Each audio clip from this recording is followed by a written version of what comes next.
At the holiday party, my parents said, "You no longer exist to us," as my sister smirked. I simply nodded. Later, when they lost everything and came crying, I whispered, "You're talking to thin air." I am 32 years old, and as I sit here today, looking out the large windows of my sunlit apartment, I am completely and utterly estranged from the people who share my blood. To them, I am a ghost. To me, they're a closed chapter of a book I never want to read again. Let me tell you how it happened, because cutting off your family isn't something you wake up one morning and decide to do on a whim. It is a slow, agonizing process. It is a death by 1,000 paper cuts. I grew up in an affluent suburb of Madison, Wisconsin. If you drove past our house, you would think we were the picture of the American dream. The lawn was always perfectly manicured, the paint on the porch was never chipping, and there were always 2 expensive cars parked in the wide driveway. But inside those pristine walls, it was a completely different story.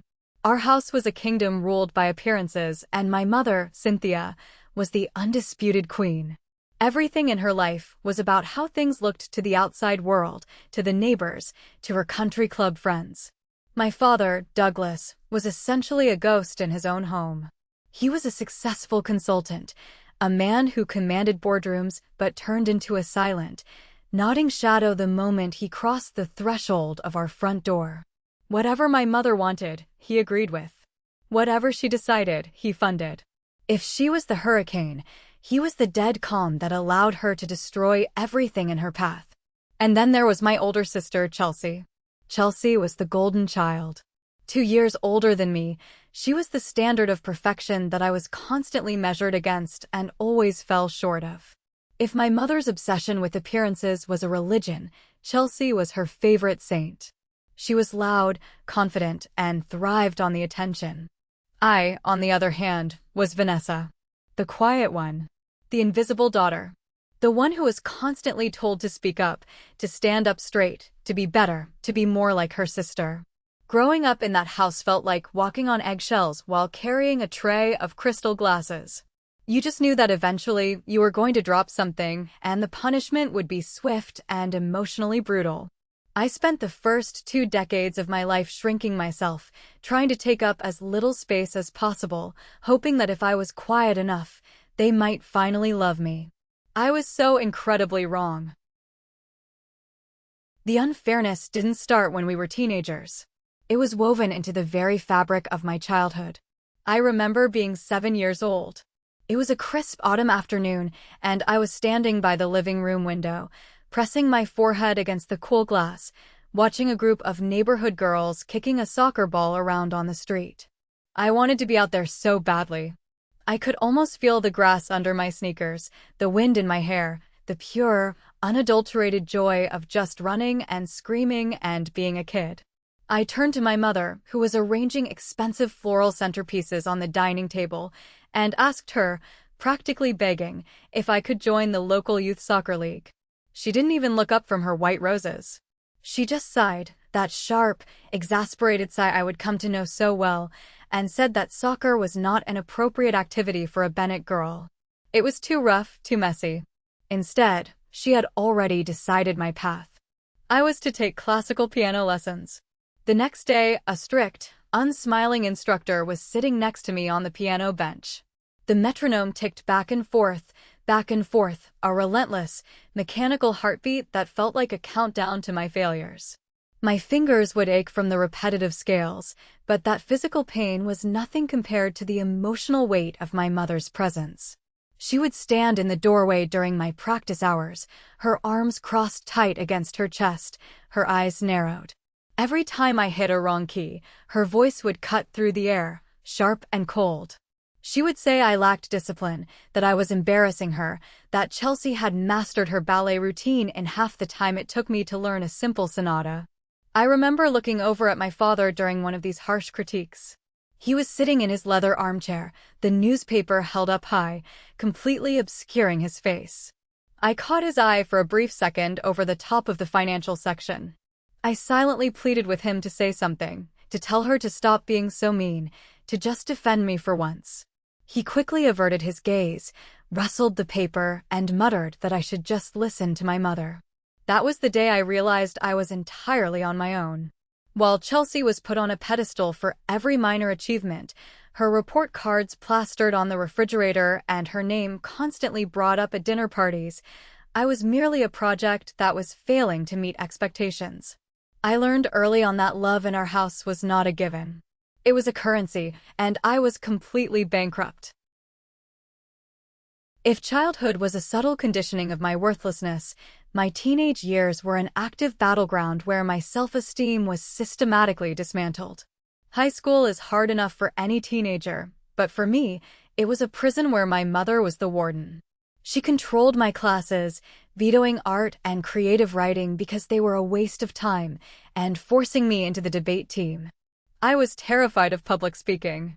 I would stumble over my words, my hands shaking behind the podium, knowing that my mother was sitting in the back row, taking mental notes of every flaw to dissect on the car ride home. But the defining moment, the memory that still leaves a bitter taste in my mouth, happened during my senior year. It was the week of the high school prom. I had saved up my allowance for months, working weekend shifts at a local bookstore just to buy a dress I had fallen in love with. It was a beautiful, deep emerald green gown that made me feel, for the first time in my life, truly pretty. The night before the dance, I brought the dress home. My mother took one look at it and shook her head. Her face tightened into that familiar mask of disapproval. She told me the color was too loud, the cut was too flashy, and that it was entirely inappropriate. But then she dropped the real reason. That exact same weekend, my parents were hosting a massive, catered backyard party to celebrate Chelsea's acceptance into a highly prestigious law school. My mother looked me dead in the eye and said that this weekend was about honoring my sister's hard work, and she could not have me walking around town trying to steal the spotlight with a tacky green dress. Instead, she went into the back of her closet and pulled out an old, dull gray, shapeless dress she had worn to a funeral years ago. She handed it to me and told me to wear it, or I wouldn't be allowed to go to the prom at all. I stood there, holding that heavy, mothball-scented fabric, and I felt something break inside me. I didn't scream. I didn't cry in front of her. I just nodded, took the gray dress, and walked up to my room. When Chelsea walked past my door later that evening, she saw the gray dress laid out on my bed. She stopped, leaned against the doorframe, and let out a soft, mocking laugh. She told me I looked like a depressed curtain, flipped her hair, and walked away. I wore that gray dress to my senior prom. I spent the entire night hiding in the shadows near the punch bowl, feeling utterly invisible, desperately trying to convince myself that my mother was right, that I didn't deserve to shine, that I was only meant to be the background noise to my sister's grand symphony. I swallowed the lump in my throat and buried the resentment deep down, hoping it would stay there. When I finally got accepted into the University of Wisconsin, I thought I had found my ticket out. The day I packed my bags and drove away from that manicured suburban neighborhood, I rolled the windows down and let the cold wind hit my face. For the first few miles, I felt a physical weight lifting off my chest. I was moving into a dorm. I was going to be surrounded by strangers who didn't know I was the disappointing younger sister. I felt like I could finally breathe. I decided to major in marketing. It was a blend of strategy and creativity that fascinated me, a world where ideas mattered more than strict, rigid rules. For the first time, I was passionate about what I was doing. I spent late nights in the library, drafting campaigns, sketching out concepts, feeling a spark of genuine ambition that didn't involve pleasing my family. But the illusion of escape shattered quickly. Physical distance, it turned out, meant absolutely nothing when the psychological chains were still intact. My mother would call me 3 times a week. If I didn't answer, she would leave passive-aggressive voicemails threatening to cut off my meager college allowance. When I did answer, the conversations were nothing short of interrogations. She would ask me what I was studying, and when I excitedly told her about my marketing projects, she would scoff. Her voice, dripping with condescension, would echo through the phone line, telling me that marketing was not a real career. It was a little hobby, a temporary distraction until I found a respectable profession. She would then spend the next 20 minutes giving me detailed updates on Chelsea's life. Chelsea's law school grades, Chelsea's networking events, Chelsea's brilliant future. I would sit on my narrow dorm room bed, gripping the phone so tight my knuckles turned white, feeling the familiar walls of my childhood bedroom closing in on me all over again. My father never called. He only ever spoke in the background of my mother's calls, murmuring agreements to whatever insult she had just thrown my way. I realized then that I hadn't escaped at all. I was just living in a different zip code, still deeply entangled in their web of expectations, still desperately, pathetically hoping that one day, I would do something that would make them proud. It took hitting rock bottom for me to finally see the light. Fast forward a few years. I was 29 years old, living in a small apartment in downtown Madison, and working as a mid-level executive at a local advertising agency. On paper, I was doing well. I paid my own rent, I had a career, I was independent. But inside, I was a tightly wound ball of anxiety, constantly running on the fumes of my parents' past criticisms. The ghost of my mother's voice still dictated my every move. Every time I made a minor mistake at work, I would hear her telling me I wasn't good enough. Every time I looked in the mirror, I saw the girl in the dull gray dress. It was the morning of the biggest client pitch of my career. My agency was trying to land a massive account for a regional tech startup, and I was the lead presenter. I had barely slept for a week. I was running entirely on black coffee and sheer panic. I put on my sharpest blazer, gathered my presentation boards, and got into my aging, unreliable sedan. I was driving down a quiet street, going over the talking points in my head, my heart hammering against my ribs, when suddenly, there was a loud popping sound. The steering wheel jerked violently, the dashboard lit up like a Christmas tree, and thick, acrid gray smoke started billowing out from under the hood. I managed to pull the car over to the curb just before the engine died completely. I sat there in the driver's seat, the smell of burning oil filling the cabin. I checked my watch. I had exactly 45 minutes before the pitch. I tried to turn the key again. Nothing. Just a hollow clicking sound. And then, completely without warning, I broke down. It wasn't just about the car or the presentation. It was the culmination of 29 years of feeling inadequate. I rested my forehead against the steering wheel and sobbed. I sobbed because I felt like a failure. I sobbed because, in that dark moment, I believed that my mother was right all along. I was a mess. I was irresponsible. I was never going to amount to anything, and this broken-down car was just the physical proof of my broken life. I felt utterly defeated, drowning in a sea of self-doubt on the side of the road. I wiped my face, smudging my carefully applied mascara, and stepped out of the smoking car. I looked down the street and saw a small, independent auto repair shop about half a block away. I grabbed my heavy presentation bags and marched toward it, feeling completely desperate. I walked into the garage, the heavy scent of motor oil and old rubber washing over me. The radio was playing classic rock, and the place was surprisingly clean despite the nature of the work. That is when I saw him. Harrison. He was standing near a lifted truck, wiping his hands on a blue rag. He wore a simple gray t-shirt and dark work pants, and his hands were stained with grease. I approached him, breathless, trying to keep my voice steady, and explained that my car had just died down the street and I had a career-defining presentation in 30 minutes. Most men in my life, particularly my father, would have sighed, rolled their eyes, and lectured me on proper vehicle maintenance. But Harrison didn't do any of that. He didn't look at me like I was a hysterical woman. He didn't judge the tear stains on my cheeks. He just nodded calmly, put the rag down, and said, "Show me where it is." His voice was deep, steady, and incredibly grounding. It was a stark contrast to the sharp, anxious tones I was used to hearing. We walked to my car. He popped the hood, coughed slightly at the smoke, and examined the engine. Within 2 minutes, he identified a blown hose and a severely overheated radiator. He looked at me, saw the absolute panic in my eyes, and made a decision. He didn't try to sell me a massive repair package right then. He looked at my professional clothes, looked at his watch, and said, "You can't drive this today. But my truck is out back. I will drop you off at your office right now, and I will tow this to my shop later." We can figure out the details when you are done with your work. I was stunned. I wasn't used to people just helping without demanding something in return or making me feel small for needing it.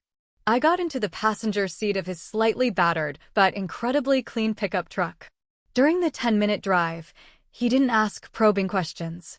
He just asked about the music playing on the radio, giving me the space to breathe and compose myself. When he dropped me off in front of the glass building of my agency, he handed me a simple business card with a grease smudge on the corner. I walked into that pitch, fueled not by anxiety, but by a strange, newfound calm. I nailed the presentation. And the very next day, I went back to the garage ostensibly to pay for my car, but really, to see the man who had treated me with simple, genuine grace. Harrison and I started dating slowly. It was a quiet, private relationship, completely hidden from the scrutinizing eyes of my family. For the first time in my life, I felt truly seen. He didn't care about my job title, he didn't care about my background, and he certainly didn't care about appearances. He cared about whether I had eaten lunch, what books I was reading, and what made me laugh. But healing from decades of emotional abuse isn't a straight line, and the ghosts of my past were always lurking. There was one specific night, about 6 months into our relationship, that changed everything between us. I was at my apartment, and I had foolishly answered a phone call from my mother. It was supposed to be a quick hello, but it quickly devolved into a brutal interrogation. She mocked my recent promotion at the agency, calling it a minor step up in a fake industry, and then proceeded to spend 20 minutes gloating about Chelsea moving in with her new boyfriend, a wealthy investment banker. She ended the call by asking why I was still single, implying that my difficult personality was keeping everyone away. When Harrison came over an hour later, bringing takeout food, he found me sitting on the living room floor, my knees pulled to my chest, struggling to breathe through a severe panic attack. The walls were closing in. I felt small, useless, and entirely unlovable. Harrison didn't bombard me with questions. He didn't offer toxic positivity or tell me to just get over it. He quietly set the food down, went to the kitchen, and made a cup of chamomile tea. He sat on the floor next to me, giving me physical space, but wrapping me in his calm presence. While we sat there, his eyes fell on a small, wooden music box sitting on my coffee table. It had belonged to my late grandmother, the only person in my family who had ever shown me warmth. The box had been broken for years, the tiny metal gears inside were jammed, and it hadn't played a note since I was a teenager. It was the only sentimental thing my mother hadn't thrown away because she thought it looked vintage. Harrison gently picked it up. He reached into his pocket, pulled out a small multi-tool, and quietly began to tinker with the delicate mechanism. I watched his large, calloused hands work with surprising tenderness. After about 10 minutes, he closed the lid, wound the small key at the bottom, and set it down. A soft, clear, beautiful melody filled the quiet room.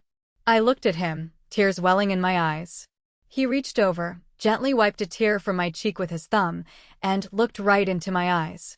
He said words I will never, ever forget. He said, "You aren't broken, Vanessa. You have just been misplaced for a very long time. And it is okay to be exactly who you are." In that moment, the heavy, suffocating armor I had worn my entire life cracked open. I realized that this man, with grease stains under his fingernails and a heart of absolute gold, was the anchor I had been searching for my entire life. 2 years passed. 2 beautiful, transformative years. Harrison was promoted to the manager of the garage, earning the absolute respect of every mechanic and customer who walked through the doors. Meanwhile, my career at the agency skyrocketed. Armed with a new sense of self-worth that Harrison helped me build, I started speaking up in meetings, pitching bold ideas, and leading major campaigns. I was happy. Genuinely, deeply happy. But I was living a double life. My family still lived in the suburbs, completely unaware of Harrison's existence. I kept him a secret because I knew exactly what they would do. I knew they would look at his blue-collar job, his simple clothes, his lack of a prestigious degree, and they would try to destroy him just like they had tried to destroy me. However, the secrets were becoming impossible to maintain. My mother's phone calls were growing more aggressive. She demanded to know why I was missing Sunday family dinners, why I was always busy, and who I was spending my time with. My sister Chelsea would send me passive-aggressive text messages, calling me a hermit and mocking my little independent life in the city. The pressure was building, a dark storm gathering on the horizon of my peaceful life. Harrison never pushed me. He knew my history and he respected my boundaries. But I looked at him one evening as he was cooking dinner in our kitchen, laughing at something playing on the radio, and I felt a surge of fierce protectiveness. I was tired of hiding the best thing that had ever happened to me. I was tired of acting like my love was something to be ashamed of just because it didn't fit into my mother's country club aesthetic. I took a deep breath, walked up behind him, wrapped my arms around his waist, and rested my head on his broad back. I told him it was time. The annual family autumn dinner was coming up in a week, and I was going to bring him home. He turned around, kissed my forehead, and simply said, "We will handle it together." I nodded, feeling brave, but deep in my gut I knew I was walking him straight into the lion's den, and I was terrified of how much blood would be drawn. Thank you for following the story. If you resonated with or enjoyed this content, please take a moment to like the video and subscribe to the channel so you don't miss the next stories. And please leave a comment with the name of the city or state you live in. Every comment helps the video reach more people. Thank you so much. The drive to my parents' house in the Madison suburbs that crisp autumn evening felt like a march to an execution. My knuckles were white as I gripped the passenger side door handle of Harrison's truck. He reached over, his large, warm hand covering mine, and gave it a reassuring squeeze. He looked completely unbothered, wearing a crisp, dark button-down shirt and clean jeans. He looked handsome, grounded, and ready. I, on the other hand, was a nervous wreck, my stomach twisting into tight knots. We pulled into the wide, perfectly swept driveway. The house loomed over us, its massive windows glowing with warm, artificial light. To anyone else, it looked welcoming. To me, it looked like a museum where love was conditionally displayed and constantly audited. I took a deep, shaky breath, and we walked up the stone path. My mother, Cynthia, opened the door before I even had the chance to ring the bell. She was wearing a tailored silk blouse, her hair perfectly coiffed, a glass of expensive red wine already in her hand. Her eyes immediately darted to Harrison. I watched her perform a lightning-fast visual scan, taking in his boots, his jeans, the subtle calluses on his hands, and the complete lack of a designer watch on his wrist. I saw the imperceptible tightening of her jaw, the slight narrowing of her eyes. She had made her judgment in less than 3 seconds. She offered a tight, closed-mouth smile that didn't reach her eyes. She welcomed us inside, her voice dripping with that fake, sugary politeness she reserved for people she deemed socially inferior. My father, Douglas, emerged from his study, offering a stiff handshake and a brief, dismissive nod before retreating to the living room. The air in the house was heavy, smelling of roasting meats and underlying tension. I guided Harrison to the sitting area, feeling like I had just thrown a lamb into a pit of meticulously groomed wolves. 15 minutes later, the front door burst open, and in walked my sister, Chelsea, trailing behind a man who immediately sucked all the oxygen out of the room. This was Donovan. He was wearing a sharp, custom-tailored navy suit, his hair slicked back, a blindingly white smile plastered across his face. He moved with the loud, aggressive confidence of a man who believed the world owed him a favor just for showing up. Chelsea clung to his arm, looking incredibly smug, her eyes starting toward me and Harrison with immediate, undisguised triumph. Introductions were made. Donovan shook Harrison's hand with a firm, overly aggressive grip, trying to assert dominance right out of the gate. We all moved to the dining room, taking our seats around the long mahogany table, set with my mother's best crystal and silver. Almost immediately, Donovan hijacked the conversation. He leaned back in his chair, swirling his wine, and began loudly boasting about his latest venture. He claimed to be the founder of a revolutionary green energy real estate firm. He threw around massive numbers, talking about closing multi-million-dollar deals, securing huge tracts of land for solar development, and mingling with state senators. My parents hung on to his every word. Cynthia was practically glowing, nodding along, her eyes wide with admiration. Douglas was asking eager, sycophantic questions about investment returns. It was nauseating. Donovan was a walking billboard of corporate arrogance, but to my parents, he was the absolute pinnacle of success. Then, Donovan turned his attention across the table. He rested his elbows on the wood, looked at Harrison, and offered a patronizing smile. He asked, in a tone that suggested he was speaking to a child, what Harrison did for a living. The table fell dead silent. My mother paused with her wine glass halfway to her mouth. Harrison calmly set down his fork.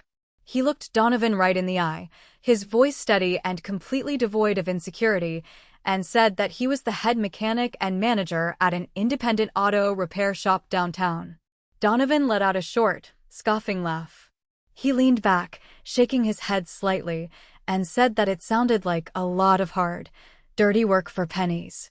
He added, with a dismissive wave of his hand, that manual labor was noble and all, but real wealth was built with the mind, not with grease and wrenches. He actually used the word grease. I felt my face flush hot with immediate, visceral anger. I looked at my parents, expecting them to intervene, to defend the guest in their home. Instead, I saw my mother nodding in quiet agreement. The main course was served, but I couldn't eat a single bite. The atmosphere had shifted from tense to openly hostile. My mother, emboldened by Donovan's arrogance, turned her sharp focus onto Harrison. She began an interrogation disguised as polite dinner conversation. She asked him about his education, her voice dripping with faux concern. When Harrison honestly replied that he had attended a trade school after high school instead of a traditional four-year university, Cynthia let out a long, theatrical sigh. She looked at me, shaking her head, and said that it was a shame, because a lack of formal education really limits a person's potential in modern society. My father, taking his cue, chimed in. He set his knife down and, in his most authoritative consulting voice, told Harrison that the automotive repair industry was a dead end, a blue-collar trap with no real upward mobility. He said a man without a solid corporate portfolio would struggle to provide the kind of lifestyle a Bennett woman was accustomed to. Harrison remained incredibly stoic. He didn't raise his voice, he didn't get defensive, and he didn't shrink. He simply kept eating, occasionally taking a sip of water, his calm demeanor infuriating them even more because they could not rattle him. Then, Chelsea delivered the final blow. She laughed, a high, mocking sound, and leaned across the table toward me. She said, her voice dripping with venom, that it was cute I was going through a rebellious phase, but bringing a grease monkey to a family dinner was just embarrassing. She told me to stop playing pretend and find someone who actually belonged in our world, someone like Donovan. The blatant disrespect, the sheer elitist cruelty of her words, echoed in the silent dining room. The heavy, oppressive weight of 31 years of biting my tongue finally snapped. I felt a physical heat rising from my chest, traveling up my neck and settling behind my eyes. I looked at Chelsea's smug face, my father's cowardly silence, and my mother's cold, calculating eyes. I realized then that they didn't just hate Harrison because of his job. They hated him because they could not control him, and by extension, they could no longer control me. I pushed my chair back. The wooden legs scraped loudly against the hardwood floor, a harsh sound that shattered the suffocating tension. I stood up. My hands were shaking, but my voice, for the first time in my entire life in that house, was completely steady.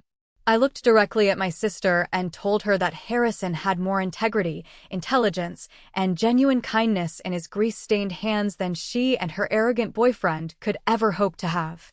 I turned to my parents. I told them I was sick of their endless judgment, their pathetic obsession with appearances, and their cruel, conditional love. I said that Harrison's job did not define him, but their vile behavior tonight absolutely defined them. My mother's face contorted with absolute fury. She slammed her hand down flat on the table, making the crystal water glasses rattle. She stood up, her voice rising to a shrill, commanding volume. She pointed a manicured finger at me and demanded that I stop embarrassing the family immediately. She said I owed them everything, that I was throwing my bright future away for a nobody. And then, she delivered the ultimatum. The words hung in the air, heavy and final. She looked at me and screamed, "Choose, Vanessa. It is either us, your family, or him." The silence that followed was deafening. I looked down at Harrison. He had stopped eating and was looking up at me. His eyes were completely calm, filled with silent support, trusting me entirely to make my own choice. I looked back at the angry, bitter faces of the people who raised me. I thought about the gray prom dress. I thought about the piano lessons. I thought about the constant, draining feeling of never being enough. I reached down and grabbed Harrison's hand. His grip was strong and warm. I looked my mother dead in the eye, and with a voice as clear as a bell, I said, "I choose him." My mother gasped, clutching her chest as if she had been physically struck. My father shook his head in disgust. Chelsea scoffed and muttered that I was completely delusional. I didn't care. Harrison stood up, grabbed his coat, and we walked out of the dining room, down the long hallway, and out the front door. I didn't look back once. Stepping out into the cool autumn night, I felt a massive, invisible chain snap. I was finally free. Several months passed after that explosive dinner. The autumn leaves turned brown, fell away, and were replaced by the biting cold and heavy snow of a Wisconsin winter. During those months, Harrison and I built an incredibly peaceful life. My family tried to reach out a few times, mostly passive-aggressive text messages from Chelsea telling me to stop throwing a tantrum and come apologize to Mom. I ignored every single one of them.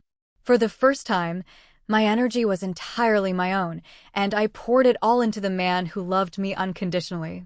One Tuesday morning in early December, while we were sitting at our small kitchen table drinking coffee, Harrison reached across the table, took my hand, and asked me to marry him. There was no grand, public gesture. There was no expensive restaurant or hidden photographer. It was just us in our pajamas in the safe haven we had built together. I said yes with tears streaming down my face. We didn't want a long engagement, and we certainly didn't want a traditional wedding. We knew that inviting my family would turn the most important day of our lives into a battleground. So, 3 days later, we took a Friday morning off from work and drove to the downtown Madison courthouse. I didn't wear a white gown. I wore a simple, elegant ivory winter coat over a nice dress. Harrison wore his best dark suit. We stood before a judge in a small, quiet, wood-paneled room, with only a courthouse clerk acting as our witness. As we spoke our vows, looking into each other's eyes, I felt a profound sense of rightness. The words we promised each other were not for show, not for an audience of judgmental relatives, but a genuine, deeply felt commitment. When he slid the simple gold band onto my finger, my heart felt completely full. We walked out into the freezing city streets, holding hands, laughing, and completely overjoyed. We were married. And we decided, together, that we were not going to hide it anymore. We were going to face the music on our own terms.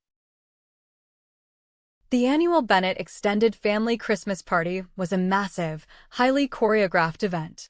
It was held at my parents' house on Christmas Eve, and attendance was strictly mandatory for anyone sharing our bloodline. It was less of a holiday celebration and more of an opportunity for my mother to parade her perfect family in front of aunts, uncles, and distant cousins. I had been dreading this night for weeks. As Harrison and I drove through the snow-covered suburban streets, my chest felt tight. I knew exactly what we were walking into. I was wearing a thick, oversized red scarf, intentionally draped to hide my left hand. I wanted to choose the exact moment to drop the bomb. We parked 2 blocks away because the driveway and street were already packed with luxury vehicles. The freezing wind whipped at our faces as we walked up to the house. The moment we stepped through the front door, the suffocating heat and the overwhelming smell of cinnamon, pine, and expensive perfumes hit me like a wall. The house was packed. Dozens of relatives were clustered in small groups, holding crystal glasses of eggnog and champagne. The moment they saw us, the chatter in the foyer died down to a low murmur. Everyone knew about the disastrous autumn dinner. Everyone knew I was the black sheep who had chosen the mechanic over the family. My mother spotted us from across the living room. She was wearing a sparkling silver dress, holding court among my aunts. Her smile immediately vanished, replaced by a tight, warning glare. She didn't come over to greet us. My father gave a slight, curt nod from his position by the fireplace before turning his back. Chelsea, standing near the massive Christmas tree with Donovan, openly rolled her eyes and whispered something to her smug boyfriend, causing him to laugh. We waded through the crowd, offering polite, brief greetings to relatives who looked at us with a mixture of pity and morbid curiosity. The fake, superficial atmosphere was exhausting. I kept my left hand buried deep in the pocket of my cardigan, feeling the cold metal of my wedding ring against my skin. The countdown had begun. Dinner at the Christmas party was always a grand, buffet-style affair, but everyone gathered in the massive main living room to eat, sitting on sofas and rented chairs. The clinking of heavy silverware against porcelain plates filled the room. The conversation was a dull roar of humble bragging about winter vacations and stock portfolios. I looked at Harrison sitting next to me on a small love seat. He gave me a subtle, encouraging nod. It was time. My heart started hammering against my ribs, a loud, frantic rhythm in my ears. I set my plate down on a side table. I stood up. I reached out and picked up a heavy crystal water glass and tapped it firmly with a silver spoon. The sharp, clear ringing sound cut through the chatter. Slowly, head by head, the room fell silent. 50 pairs of eyes turned to look at me. The air grew incredibly still. I cleared my throat. My voice started out a little quiet, but it quickly gained strength. I looked around the room, making eye contact with my aunts and uncles, before finally resting my gaze on my parents, who were sitting rigidly on the main sofa. "I have an announcement," I said, my voice projecting clearly across the silent room. "Harrison and I have some wonderful news." My mother's face went completely pale. Chelsea stopped chewing her food. I slowly pulled my left hand out of my cardigan pocket. I removed the oversized red scarf that had been covering my hand, and I held it up. The warm light of the living room caught the simple gold band on my ring finger. "Last week, Harrison and I were married," I said, a genuine smile breaking across my face. "We eloped at the city courthouse. We're husband and wife." A collective, sharp gasp sucked all the air out of the room. A few aunts clutched their pearls. You could have heard a pin drop on the thick carpet.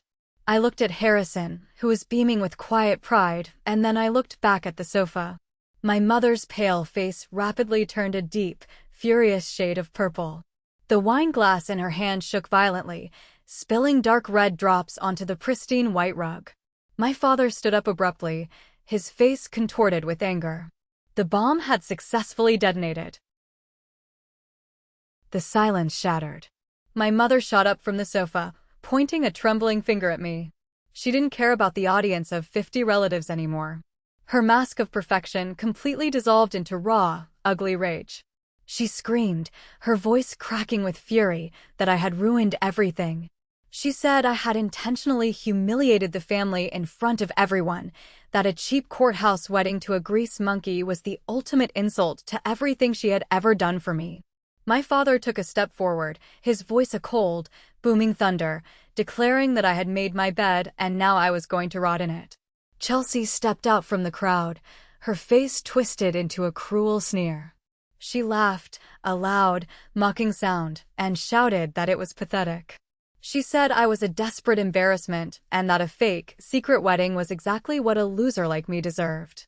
The room was completely chaotic, aunts whispering loudly, uncles staring in shock. But as the insults rained down on me, something incredible happened. I didn't cry. I didn't feel the familiar panic, the desperate urge to apologize and beg for their approval. I felt absolutely nothing but cold, hard clarity. My mother took a step closer, her eyes burning with hatred, and she delivered the final, fatal blow. She looked at me, her own daughter, and spat the words out like venom. "You are not a Bennett." You no longer exist to us. Those words were meant to destroy me. They were meant to break me down to my knees. But I just stood there, holding my husband's hand. I looked at my mother's furious face, my father's cowardly anger, and my sister's pathetic cruelty. I simply nodded my head once. I looked them dead in the eye, my voice completely calm, devoid of any emotion, and said, "Noted."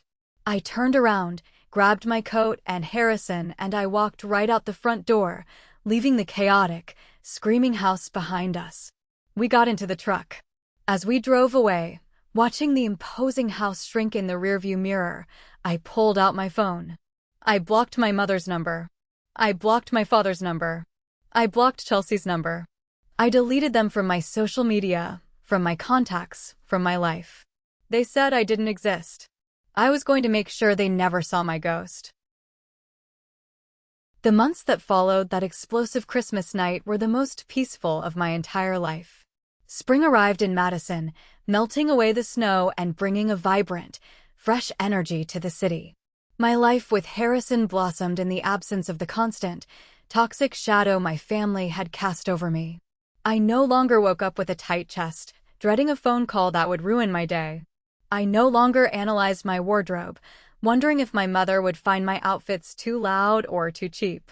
I was finally, wonderfully, just myself. My career took a massive leap forward. Because I was no longer emotionally drained, I poured my creativity into my work.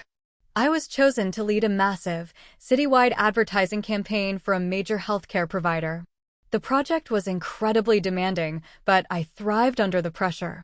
When the campaign launched, with my concepts plastered on billboards across the county, my boss called me into her office and offered me a senior director position. Harrison was thriving too. His reputation for honesty and incredible skill at the garage grew to the point where he couldn't handle the volume of work alone. With some careful financial planning, he officially bought out the older owner, expanded the shop, and hired 2 full-time mechanics to work under him. We were building a solid, beautiful life, brick by brick. One sunny afternoon in May, I was grabbing a latte at a coffee shop near my office when I heard someone call my name. I turned around and saw Evelyn, one of my mother's oldest country club friends. My first instinct was to tense up, expecting her to deliver some scathing message from my parents. But Evelyn looked tired, her shoulders slumped, and her eyes held a strange softness. She walked over, ordered her coffee, and pulled me aside. She didn't lecture me. Instead, she looked closely at my face, noting the genuine smile and the relaxed posture. She placed a gentle hand on my arm and said, in a quiet voice, "You look happy, Vanessa. Truly happy.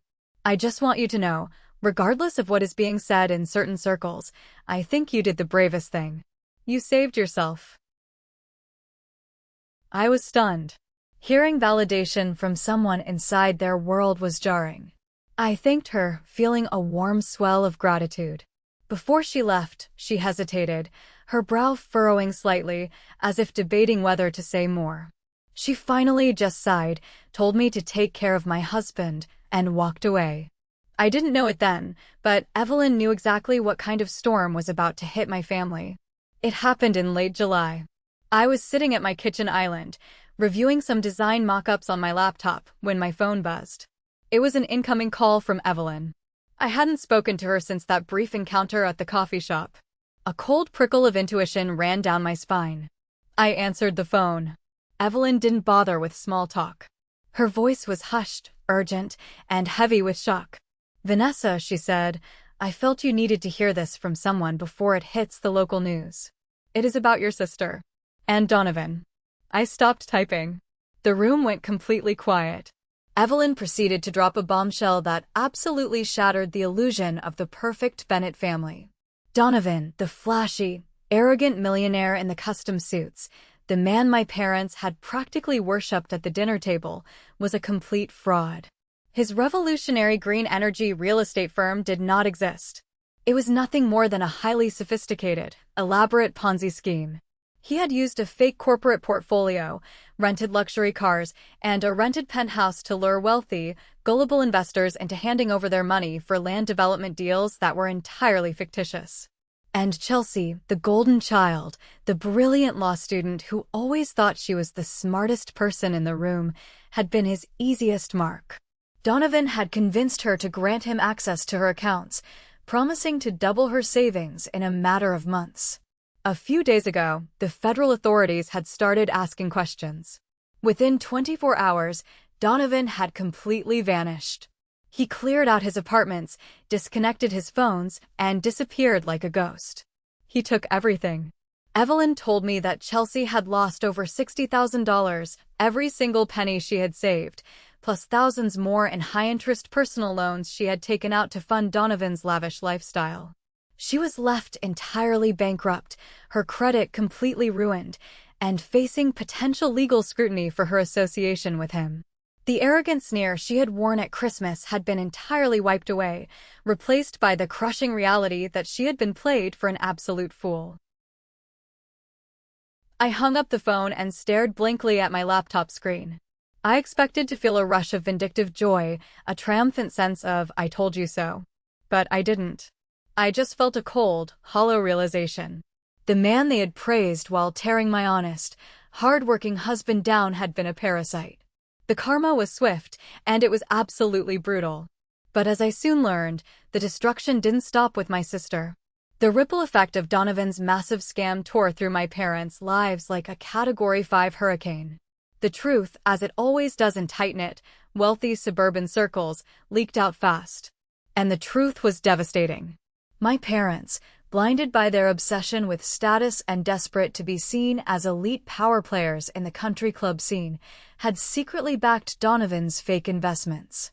Believing the arrogant con man was their ticket to an even higher social echelon, Douglas had quietly liquidated a massive portion of his retirement accounts. Cynthia had handed over a small fortune in inherited savings. They had poured hundreds of thousands of dollars into a black hole. When Donovan vanished, my parents' financial stability evaporated overnight. The pristine, imposing house in the suburbs, the very symbol of my mother's power and prestige, suddenly became a financial anchor they could no longer afford. Within a month, the bank started circling.